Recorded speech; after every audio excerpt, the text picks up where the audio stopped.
మీ కామెంట్లు నా సమాధాన కార్యక్రమానికి అన్నదాత్మీయ స్వాగతం. ముందుగా జయపాల్ గారు, మనమంతా నిమిత్త మాత్రం. అంటే మనిషికి వచ్చేది తెలియదు, పోయేది తెలియదు, ఏమీ తెలియని జన్మ, ఎందుకు ఈ గర్వం? అందరినీ కాపాడు, అదే అందరినీ కాపాడు, అందరూ శివుణ్ణి నమ్మాలి. వచ్చేది తెలియదు, పోయేది తెలియదు, మనిషికి ఏది తెలియదు, ఇప్పుడు ఉంటామో తెలియదు, ఇప్పుడు పోతామో తెలియదు. ఈ క్షణభంగురమైన జీవితం కోసం ఎందుకు గర్వము, అహంకారము, నేను నాది అన్న భావన? సర్వేశ్వరుని అందరూ నమ్మండి అని జబర్దస్త్ కామెంట్ పెట్టారు. 110కి 25 కేజీల బాక్సు జాక్పాట్ 750తో పట్టి కట్టినారు మల్లికార్జున నాయుడు గారు. ధర అయితే మంచి ధరే, అవి లవల బాక్సుల్లో ఏమని చెప్పలేదైనా. ఇక మనం మరొకటి పరిశీలిస్తే, క్వింటల్ కా రేట్ హైకే తెరేకా, సారీ బ్రో, అమ్మవారి దిక్కు బెజవాడ తెలవాడ అయిపోయింది. ఎవరు ఊహించలేదు బొడిమేరు వాగు ఇంతటి భీభత్సాన్ని సృష్టిస్తుందని చెప్పి వీడియోలు చూస్తూ ఉంటే చాలా బాధగా ఉంది. ఏదేమైనా బెజవాడ వాసులు తొందరగా ఈ విపత్తు నుంచి బయపడాలని ఆ భగవంతుని, ఆ అమ్మవారిని మనస్ఫూర్తి ప్రార్థిస్తున్నాను. ఆయన అమ్మవారి దిక్కుని పెట్టారు. ఇంకో ఆయన యూజర్ గారితే భగవంతుడే కాపాడతాడన్నా. అన్నా బాగున్నావా సుధాగారు? నేను బాగానే ఉన్నాను, మీరు ఎలా ఉన్నారు? మీ ఇంట్లో అందరూ బాగానే ఉన్నారు కదా? మీ ఆరోగ్యం ఎలా ఉంది? ఇక మనం మరొకటి పరిశీలిస్తే, గిరీష్ కుమార్ గారు మదనపల్లి గురించి కామెంట్ పెట్టారు. జాక్పాట్ ఎక్కువ పెడుతున్నారు వల్ల మదనపల్లి ప్రతిష్ట దెబ్బతింటుంది, అందుకే ఎవరు కాయలు వేయరు. ముందు కూడా జాక్పాట్ ఉండేది, మరి ఇలా కాదు. మీరు అయినా చెప్పండి కమిటీ వాళ్ళకి. ఇలానే ఉంటే మదనపల్లి కాయలు వేసే వాళ్ళు ఉండరు. నేను ఇంతకుముందు 5 బాక్సులైనా మదనపల్లికి వేసుకుని వచ్చేవాడిని. ఇప్పుడు 500 బాక్సులు అయినా మదనపల్లికి రావాలంటే భయం. సగం ఆ జాక్పాట్లకి పోతాయి అని. అయ్యా గిరీష్ కుమార్ గారు, జాక్పాట్లు ముందు నేను 20 ఏళ్ళగా ఉన్నాను మార్కెట్లో. జాక్పాట్లు ఇంకా తగ్గుతున్నాయి కానీ పెరగడం లేదు. రెండోది వచ్చి 5 బాక్సులైనా వచ్చేవాడిని, ఇప్పుడు 500 బాక్సులు రావాలంటే భయంగా ఉంది అంటున్నారు. మీరు అనుకున్నంత భయపడేంత తీవ్ర స్థాయిలో మదనపల్లి జాక్పాట్లు లేవు. రెండవది ఒక విషయం మీకు అందరికీ మనం చేసాను, మన పంట మన ఇష్టం, మనం ఎక్కడైనా అమ్ముకోవచ్చు. కానీ ఇతరత్ర మార్కెట్ బుద్ధ ఎందుకన్నా ఇన్ని మార్కెట్లు ఉంటాయి. మదనపల్లి, కలకడ, కోలారు, వడ్డేపల్లి, చింతామణి, గుర్రంకొండ, మొలకల చెరువు, బి కొత్తకోట, వీకోట, ఇన్ని మార్కెట్లు ఉన్నాయి. ఎక్కడ మనం వెళ్ళి మన ఉత్పత్తులు అమ్ముకోవచ్చు. అంతేగాని మదనపల్లి జాక్పాట్లు భారీ వేస్తున్నంత ఇది శుద్ధ అబద్ధం. ఈ మన ఏరియాలో అంగలు కానివ్వండి, మదనపల్లి, గుర్రంకొండ, మొలకచూడలో సరే, బీకొత్తగూడలో సరే జాక్పాట్లు లేని ఎవరు వేలం పాటలు వేయడం లేదు. పదే మదనపల్లి పైన అందరూ ఫోకస్ పెడుతున్నారు. అది ప్రభుత్వం కానివ్వండి, మీలాంటి అన్నదాతలు కానివ్వండి. ఒకటి ఓకే, మీకు నచ్చకపోతే దాని తప్పేం లేదన్నా, మీ పంట మీ ఇష్టం. మదనపల్లి మార్కెట్ చాలా ఘోరం.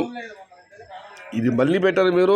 కానీ ఒక్క విషయం మీరు గిరీష్ కుమార్ గారు గుర్తుపెట్టుకోండి, మీరు టమోటాలు కోలాలకు పెడుతున్నారు, వడ్డీ పడుతుంది నాకు తెలియదు. కానీ అన్ని మార్కెట్ల వాళ్ళు కూడా ముందుగా కనుక్కునేది మదనపల్లిలో ఏం ధర. అది మదనపల్లి యొక్క చరిత్ర, అది మదనపల్లి యొక్క ఘనత, అది మదనపల్లి యొక్క గొప్పతనం. రెండవది మీరు ఏదో జాగపాట్లు రావడం అంటున్నా కానీ మదనపల్లి మండలం సరౌండింగ్ మదనపల్లి మాట వచ్చే చోట ఇప్పుడు మాకు తోట తక్కువగా ఉన్నాయి, దానివల్లే కాయలు తక్కువగా వస్తున్నాయి. ధర అయితే గత 3 రోజులుగా ధర ఏమాత్రం తగ్గడం లేదు, ధరలు బాగానే పెడుతున్నాయి. బట్ రావడం రాకపోవడం అన్నది మీ ఇష్టం. హాయ్ భయ్యా, గుడ్ జాబ్ ఫర్ ఫార్మర్స్ గారు, థ్యాంక్ యూ. హలో సయ్యద్ బాయ్, సెప్టెంబర్ 10 తర్వాత 15 కేజీ బాక్స్ 1000 రూపీస్ పక్కా కాలమే నిర్ణయించాలి. ఇక నజీర్ బాషా గారు, 2024 year is luckiest year of farmer because up to May to November no downfall for tomatoes.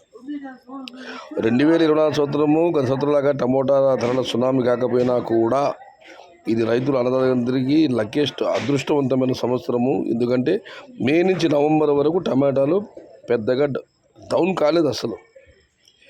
ఈ 10 days కంటిన్యూ అవుతుంది. తర్వాత 1 lakh బిలో వస్తుంది అనంతపురం స్టాక్ అయితే గత 2-3 రోజుల్లో అయితే 1,10,10 రావడం జరిగింది. నిన్నైతే ఒకసారికి 3,35,000, ఇవాళైతే 2 లక్షల వరకు రావడం జరిగింది. నేను అదే అందరికీ చెప్తున్నాను, సెప్టెంబర్లో ధరలు అడిగే వాళ్ళందరికీ అనంతపురం యొక్క దిగుమతి ప్లస్ వరుణదేవుడి యొక్క ప్రభావం, ఇవి రెండే భవిష్యత్ ధరలు నిర్ణయిస్తాయని చెప్పి ఇవాళ దిగుమతి తగ్గింది. మరి చూద్దాం, ఈ 3-4 రోజులు కూడా అనంతపురంలో ఇలాగే దిగుమతి 2 లోపలే వస్తే దానిలో సరిగానే కొనసాగదు. కానీ మళ్ళీ ఒకసారిగా సునామీలాగా లక్షల సంఖ్య చేరితే మాత్రం డౌట్. అయితే వర్షాలు ఇక్కడ పంట దెబ్బతింది. మొన్న ఒక ధరలు పెరగడంతో కాయలు విపరీతంగా వచ్చాయి. వాళ్ళకి తగ్గింది. రేపు చూద్దాం ఇంకా 4-5 రోజులు అనంతపురంలో స్టాక్ ఎలా ఉంటుందో, ఏ మేరకు వస్తుందో.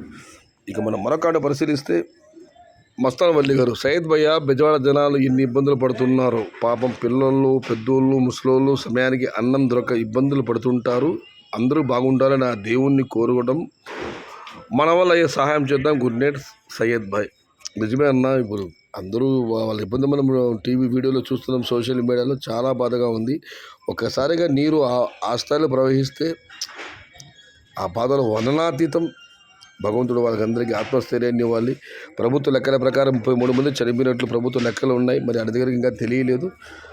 ప్రాణ నష్టం ఎక్కువ జరిగి ఉండొచ్చు, కానీ ప్రభుత్వ లెక్కల ప్రకారమే ప్రాణ నష్టం అదే స్థాయిలో ఉండాలని, ప్రాణ నష్టం ఎక్కువ జరిగి ఉండకూడదని 2 రోజులు వర్షాలు తగ్గుముఖం పట్టాయి. తొందరగా బెజవాడ వాసులు కోరుకోవాలని ఆ బెజవాడ అమ్మవారిని మనస్ఫూర్తిగా ప్రార్థిద్దాం. ఒకటి, నీరు నిప్పును ఎవ్వరం ఆపలేం. ఈ రోడ్లు ఎన్ని రోజులు సయ్యద్ షహతాజ్ భయ్యా? సెప్టెంబర్ 15 లేకుంటే సెప్టెంబర్ ఎండ్ వరకు ఉంటుందా చెప్పన్నా? నేనైతే చెప్పలేను. బట్ అన్నదాతలందరూ ఆశాభావంలో ఉన్నారు. వారి ఆశలు ఫలించాలని, కాలం అనుకూలించాలని, ఆ దైవం కరుణించాలని మనస్ఫూర్తి కోరుకుందాం.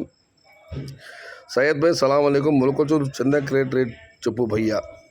చిన్న క్రేట్లు తక్కువ, పెద్ద క్రేట్లు ఎక్కువ అడిగారు కాబట్టి కనుక్కుంటానన్నా. వీలైతే ఆ సమాచారాన్ని మీకు చేరవేస్తాను. మధ్యాహ్నం కళ్యాణదుర్గం నుంచి అనంతపురం రైతులు నాకు ఫోన్ చేయడం జరిగింది. ధరలు ఎలా ఉంటాయి, ఏ మేరకు ఉంటాయని. వాళ్ళతో కూడా నేను చెప్పాను, అన్న మీ ప్రాంతంలో వచ్చే టమోటాలను బట్టే ధర ఆధారపడి ఉంటుందంటే వాళ్ళందరూ అంటున్నారు. పెద్దగా స్టాకు రాదు, స్టాకు తగ్గుతుందని. అనంతపురం స్టాకు మాత్రం తగ్గితే మాత్రం ఖచ్చితంగా ధరలు తారాస్థాయి చేరుకుంటాయి. బట్ చూడాలి. ఇది ఈరోజు మీ కామెంట్లో నా సమాధాన కార్యక్రమం. నచ్చితే లైక్ చేయండి, షేర్ చేయండి. ప్లీజ్ సబ్స్క్రైబ్ మై ఛానల్ భవదీయుడు సయ్యద్ షహతాజ్. వీలైతే ముఖ్యమంత్రి గారి సహాయ నిధికి ఆ నెంబర్ ఉంటుంది బ్యాంకుల్లో. మనం డైరెక్ట్గా ఫోన్పే ఉందో నాకు తెలియదు, కనుక్కుంటాను నేను. చేద్దాం.